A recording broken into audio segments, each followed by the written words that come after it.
কোরআন যারা লিখছে তারাও মূর্খ, যারা পড়ছে তারা আরো। কুষ্টিয়ার দৌলতপুর উপজেলায় বহুল আলোচিত ও বিতর্কিত ব্যক্তিত্ব শামীম জাহাঙ্গীরের মৃত্যুকে কেন্দ্র করে সৃষ্টি হয়েছে ব্যাপক চাঞ্চল্য। ধর্ম অবমাননার অভিযোগ, অস্বাভাবিক কর্মকাণ্ড এবং দীর্ঘদিনের বিতর্কের জেরে ক্ষুব্ধ জনতার হামলায় তার মৃত্যু হয়েছে বলে স্থানীয় সূত্রে জানা গেছে। রবিবার উপজেলার দক্ষিণ ফিলিপনগর কবরস্থানে সীমিত পরিসরে আইনশৃঙ্খলা বাহিনীর উপস্থিতিতে তাকে দাফন করা হয়। সম্ভাব্য উত্তেজনা এড়াতে এলাকায় অতিরিক্ত পুলিশ মোতায়েন করা হয়েছিল। স্থানীয়দের ভাষ্য অনুযায়ী শামীম জাহাঙ্গীরের প্রকৃত নাম মোহাম্মদ শামীম রেজা। শিক্ষক পরিবারে জন্ম নেওয়া এই ব্যক্তি শৈশব থেকে শিক্ষিত পরিবেশে বেড়ে ওঠেন। তার বাবা ছিলেন একটি সরকারি প্রাথমিক বিদ্যালয়ের শিক্ষক এবং বড় ভাইও একই পেশায় যুক্ত ছিলেন। 4 ভাই ও 1 বোনের মধ্যে তিনি ছিলেন চতুর্থ। প্রাথমিক শিক্ষা শেষে তিনি স্থানীয় বিদ্যালয় থেকে এসএসসি পরে এইচএসসি ও বিকম সম্পন্ন করেন। উচ্চশিক্ষার জন্য ঢাকায় গিয়ে জগন্নাথ বিশ্ববিদ্যালয় কলেজ থেকে এমকম ডিগ্রি অর্জন করেন। শিক্ষা জীবন শেষ করে তিনি ঢাকা জিঞ্জির এলাকায় একটি বেসরকারি প্রতিষ্ঠানে চাকরি শুরু করলেও স্থায়ী পেশা জীবনে মন বসেনি তার। এক পর্যায়ে তিনি চাকরি ছেড়ে কেরানীগঞ্জ এলাকায় অবস্থানরত এক কথিত পীরের অনুসারী হয়ে ওঠেন এবং সেখানে খাদেম হিসেবে বসবাস শুরু করেন। দীর্ঘদিন পরিবার থেকে বিচ্ছিন্ন থাকার পর হঠাৎ করে তিনি নিজ গ্রামে ফিরে আসেন। গ্রামে ফিরে তার জীবনযাত্রায় দেখা যায় আমূল পরিবর্তন। নিজ বাড়ির জমিতে গড়ে তোলেন একটি আস্তানা, যা ধীরে ধীরে দরবার শরীফ হিসেবে পরিচিতি পায়। সেখানেই তিনি নিজেকে আধ্যাত্মিক ব্যক্তিত্ব হিসেবে প্রতিষ্ঠা করার চেষ্টা শুরু করেন। সময়ের সঙ্গে সঙ্গে তার অনুসারীর সংখ্যা বাড়তে থাকে। স্থানীয়দের দাবি, বিভিন্ন বয়সের শতাধিক মানুষ নিয়মিত ওই দরবারে যাতায়াত করতেন। তবে শুরু থেকে তার কর্মকাণ্ড নিয়ে বিতর্ক ছিল। অভিযোগ রয়েছে তিনি প্রচলিত ধর্মীয় বিধিবিধানের বাইরে গিয়ে নিজস্ব মতাদর্শ প্রচার করতেন। কখনো নিজেকে বাবা, কখনো যিশু, আবার কখনো শ্রীকৃষ্ণ রূপে উপস্থাপন করতেন। তার অনুসারীদের মধ্যে ভিন্নধর্মী আচার অনুষ্ঠান চালু ছিল, যা স্থানীয়দের মধ্যে বিরূপ প্রতিক্রিয়া সৃষ্টি করে। বিশেষ করে মৃত অনুসারীদের দাফনে প্রচলিত জানাজার পরিবর্তে গান বাজনার আয়োজন করা, নারীদের দিয়ে পা ধোয়ানো এবং সেই পানি পান করানোর মতো কর্মকাণ্ড তাকে আরো বিতর্কিত করে তোলে। 2021 সালে এমন একটি ঘটনার ভিডিও সামাজিক যোগাযোগ মাধ্যমে ভাইরাল হলে দেশজুড়ে সমালোচনা ঝড় ওঠে। সেই সময় ধর্ম অবমাননার অভিযোগে তাকে গ্রেফতার করা হয়েছিল।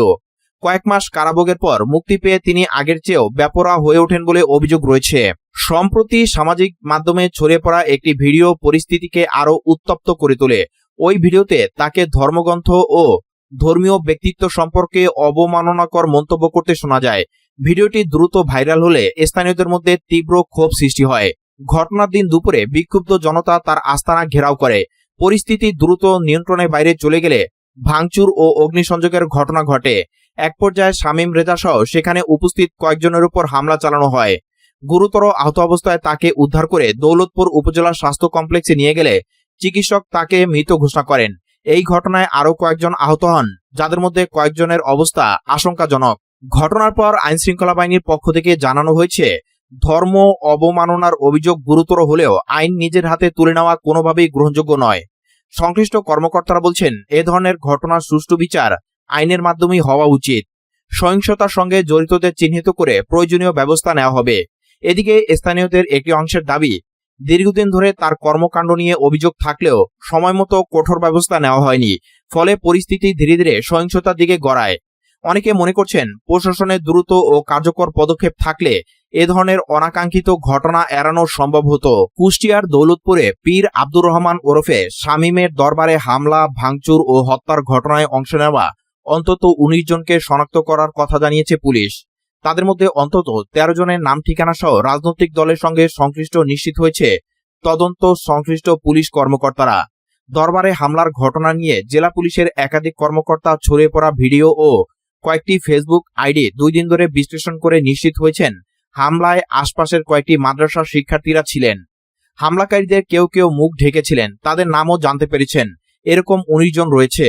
তাদের সবার বাড়ি ফিলিপনগর সহ আশেপাশের চরসাদিপুর ও ইসলামপুরে। ঘটনার পর অনেকে এলাকা ছেড়ে গা ঢাকা দিয়েছেন। সোমবার বিকেলে জেলা পুলিশের এক কর্মকর্তা নাম প্রকাশ না করার শর্তে বলেন, 2টি রাজনৈতিক দলের নেতাদের সংশ্লিষ্টতা পাওয়া গেছে। তাদের একজনকে প্রত্যক্ষদর্শীর মতে ঘটনাস্থলেও দেখা গেছে।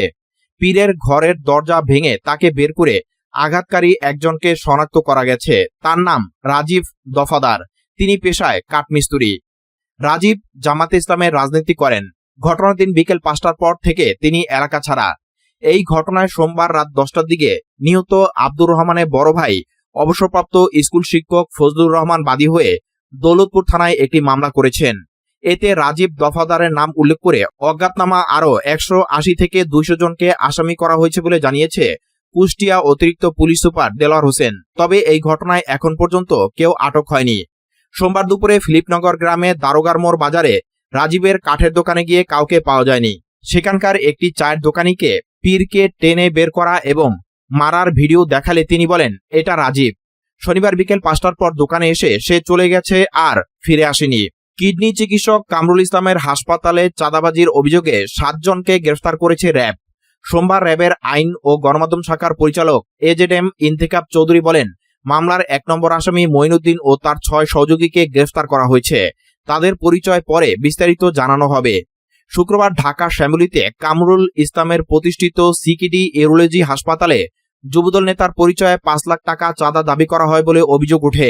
পরে হাসপাতালটির অস্ত্রোপচারের কক্ষের ইনচার্জ আবু হানিফ এই ঘটনায় রাজধানী শেরেবাংলা নগর থানায় মামলা করেন। চাঁদাবাজির ঘটনার খবর গণমাধ্যমে আসার পর যুবদলের সভাপতি আব্দুল মোনায়েম, সাধারণ সম্পাদক মোহাম্মদ নুরুল ইসলাম সহ কেন্দ্রীয় নেতারা সিকিডি হাসপাতালে যান। তারা ঘটনায় জড়িত মোহাম্মদ মঈনুদ্দিন সহ চাঁদাবাজ চক্রের বিরুদ্ধে কঠোর ব্যবস্থা নেওয়ার আশ্বাস দেন। শনিবার বিএনপির মিডিয়া সেলের ফেসবুক পেজে এই তথ্য জানানো হয়। শুক্রবার রাতে তারা ওই হাসপাতালে যান। মোহাম্মদ কামরুল ইসলাম শল্য চিকিৎসক। স্বল্প ব্যয়ে তিনি কিডনি প্রতিস্থাপন করেন। করোনা মহামারীর সময় সরকারি বেসরকারি হাসপাতালে অস্ত্রোপচার প্রায় বন্ধ থাকলেও কিডনি প্রতিস্থাপন বন্ধ রাখেননি তিনি। 1000-এর বেশি কিডনি প্রতিস্থাপন করেছেন তিনি। সিলেটের গোয়াইনঘাটে একটি বিদ্যালয়ের ভবন উদ্বোধন অনুষ্ঠানে প্রবাসী কল্যাণ ও বৈদেশিক কর্মসংস্থান মন্ত্রী আরিফুল হক চৌধুরীর পাশে চেয়ারে বসা নিয়ে 2 ব্যক্তির মধ্যে হাতাহাতির ঘটনা ঘটেছে। এতে ক্ষুব্ধ হয়ে অনুষ্ঠানস্থল ত্যাগ করেন মন্ত্রী। এর ফলে বিদ্যালয়ের নতুন ভবনের উদ্বোধনী অনুষ্ঠান পণ্ড হয়ে যায়। স্থানীয় সূত্রে জানা যায়, মন্ত্রী অনুষ্ঠানে পৌঁছানোর পর তার পাশের একটি আসন নিয়ে 2 যুবদল নেতার মধ্যে বিরোধ দেখা দেয়। এক পর্যায়ে তা কথা কাটাকাটি থেকে হাতাহাতিতে রূপ নেয়। পরবর্তী সময়ে তাদের সমর্থকেরা এতে জড়িয়ে পড়ে। মন্ত্রীর সামনে এমন পরিস্থিতি সৃষ্টি হওয়ায় তিনি অসন্তোষ প্রকাশ করে অনুষ্ঠান শেষ না করেই উঠে চলে যান। এ সময় অনুষ্ঠানস্থলের মাইকে মন্ত্রীকে পরিস্থিতি এমন অবস্থায় রেখে চলে না যাওয়ার অনুরোধ জানানো হয়। তবে মন্ত্রী আরিফুল হক চৌধুরী পুলিশি পাহারায় অনুষ্ঠানস্থল ত্যাগ করেন। পরে মন্ত্রী অন্য একটি অনুষ্ঠানে যোগ দেন। ঘটনার সত্যতা নিশ্চিত করে গোয়াইনঘাট থানার ভারপ্রাপ্ত কর্মকর্তা মোহাম্মদ মনিরুজ্জামান মনির বলেন, অনুষ্ঠানে একটি অনাকাঙ্ক্ষিত ঘটনা ঘটেছিল। মন্ত্রীর নির্দেশে তাকে নিরাপদে সেখান থেকে সরিয়ে নেওয়া হয়। পরে পরিস্থিতি স্বাভাবিক হয়। গত সোমবার বিকেলে উপজেলা রুস্তমপুর ইউনিয়নের বীরমঙ্গল উচ্চ বিদ্যালয়ের একটি ভবন উদ্বোধন অনুষ্ঠানে এই ঘটনা ঘটে। অনুষ্ঠানে প্রধান অতিথি ছিলেন মন্ত্রী আরিফুল হক চৌধুরী। হাতাহাতিতে জড়ানো 2 ব্যক্তি যুবদলের রাজনীতির সঙ্গে জড়িত বলে জানা গেছে।